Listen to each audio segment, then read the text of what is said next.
In the realm of modern technological marvels, few innovations have had as profound an impact on human exploration and discovery as Google Earth. This powerful tool, offering users a bird's-eye view of our planet from the comfort of their own homes, has facilitated countless remarkable discoveries and revelations. Yet, amid the vast expanses of digital terrain that Google Earth presents, there exist mysteries waiting to be unearthed, secrets hidden beneath the surface of our world. One man reported that he was scanning the ocean floor when he found a mysterious anomaly, describing it as being unlike anything he had ever seen before. Stretching for hundreds of miles beneath the surface, he described it as being a colossal wall of unknown origin, adding that its sheer magnitude and scale defy explanation. Towering like a silent sentinel, this underwater wall seemed to span the entire circumference of the planet, its origins shrouded in mystery and speculation. Fueled by curiosity and a sense of wonder, the man embarked on a quest to uncover the truth behind this mysterious structure. Armed with screenshots and coordinates obtained from Google Earth, he reached out to fellow enthusiasts and researchers in the hope of unraveling the secrets hidden within the depths of the ocean. Following the exploration of the underwater wall, numerous individuals successfully captured videos and screenshots, portraying it as a massive underwater structure that stood out as one of the largest structures they had encountered in their underwater expeditions. After uploading the video, an unexpected turn of events occurred when his followers noted his abrupt disappearance, sparking a multitude of speculations regarding the reasons behind his mysterious vanishing. The disappearance of the person in question after sharing the video led to a flurry of theories as people tried to unravel the mystery surrounding the sudden exit. In a scenario where one individual shared that they reached a point where their revelations veered too close to reality, they were cautioned against further posting, hinting at potential censorship. Another user insinuated the possibility of the individual being silenced or eliminated as a consequence of their revelations.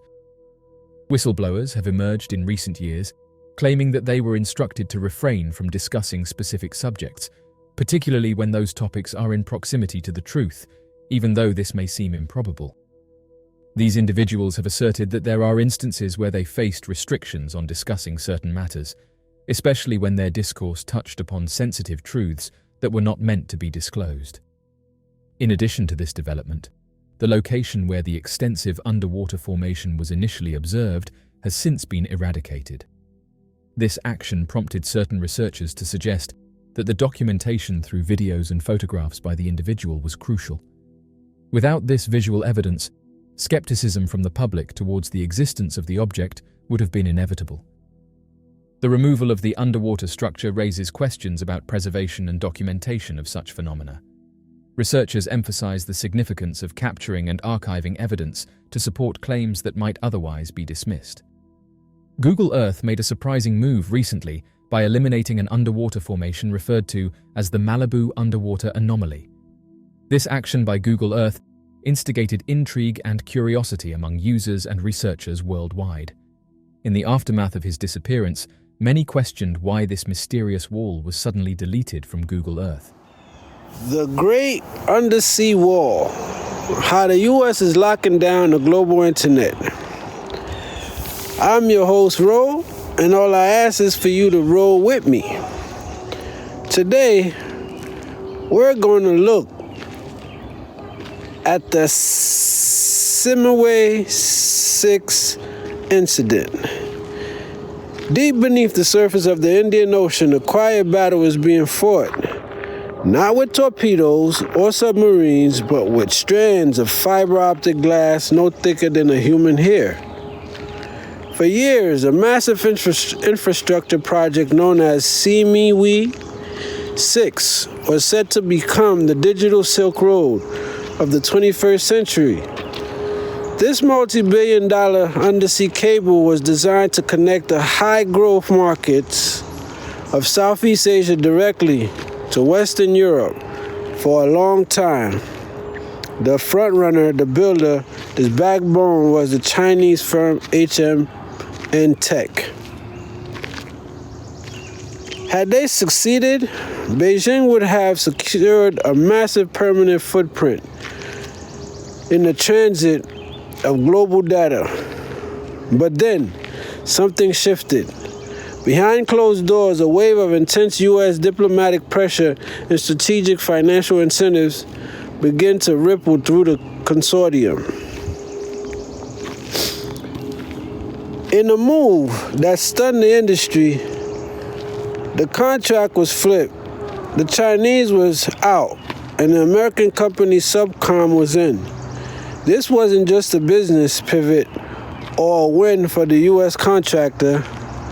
It was an opening salvo in a new kind of war. A war for the nervous system of our global civilization. Today, we are going to look at the Great Undersea War. We will explore how the United States is moving to lock down the global internet through three strategic pillars: containment, resilience, and sovereignty. Pillar 1, the cable ban, containment. To understand the U.S. strategy, we have to look at the Clean Network Initiative. This policy represents a fundamental shift in how we view telecommunications. In the past, undersea cables were seen as neutral utilities. The more we had, the better. But today, the U.S. is pressuring its allies to treat undersea cables with the same level of scrutiny as 5G mobile networks. The logic is simple. If you control the hardware, you control the flow. When a Chinese firm like HMN Tech installs a cable, they aren't just laying wire. They are installing the repeaters, the sensors, and the management software that keeps the data moving. For Washington, this represents an unacceptable risk of surveillance and data interception. By implementing what essentially a cable ban, the U.S. is creating a containment zone. We are seeing a concerted effort to keep Chinese hardware out of the Western digital ecosystem entirely. This isn't just about preventing spying, it's about preventing digital leverage. If an adversary controls the physical path your data takes, they have the power to throttle your economy or blind your intelligence services during a crisis. The Great Undersea War begins with making sure the hardware itself is trusted. Pillar 2, the repair race, resilience. While containment is the sword of this strategy, resilience is the shield. It is one thing to build a secure cable. It is another thing entirely to keep it running when the world turns volatile. We have seen how vulnerable this infrastructure can be, whether it's an accidental anchor drag or a deliberate act of sabotage, like what we witnessed with the Nord Stream pipeline. The physical security of these cables is the Achilles heels of the global economy. Recognizing this, the U.S. has revitalized the cable security fleet. This is a specialized group of American flagships manned by expert crews that are now on permanent standby. This is the repair race. In the event of a cable cut, the goal is no longer to fix it in weeks, but in days or even hours. But maintaining a fleet of specialized fixers, the U.S. ensures that a single act of sabotage cannot cripple our financial markets or military communications. This resilience creates a form of deterrence through denial. If an adversary knows that the U.S. can repair its network faster than they can break it, the strategic value of attacking that infrastructure plummets. We aren't just protecting the web, we are making it indestructible. Pillar 3, the diplomatic shield, sovereignty. The final pillar of this strategy moves from the ocean floor to the halls of international law. The U.S. is currently leading a global coalition to redefine undersea cables as critical infrastructure. This may sound like a bureaucratic distinction, but the implications are massive. For decades, the legal status of cables in the international waters was murky. If a cable was cut, it was often treated as a technical failure or a civil matter. Under the new diplomatic shield, the U.S. and its allies are signaling that physical attack on a cable is no longer just a glitch. It is a violation of national sovereignty. But by elevating the status of these cables, the U.S. is creating a legal deterrent. It sends a clear message to adversaries like Russia or China. An attack on our data is an attack on our territory.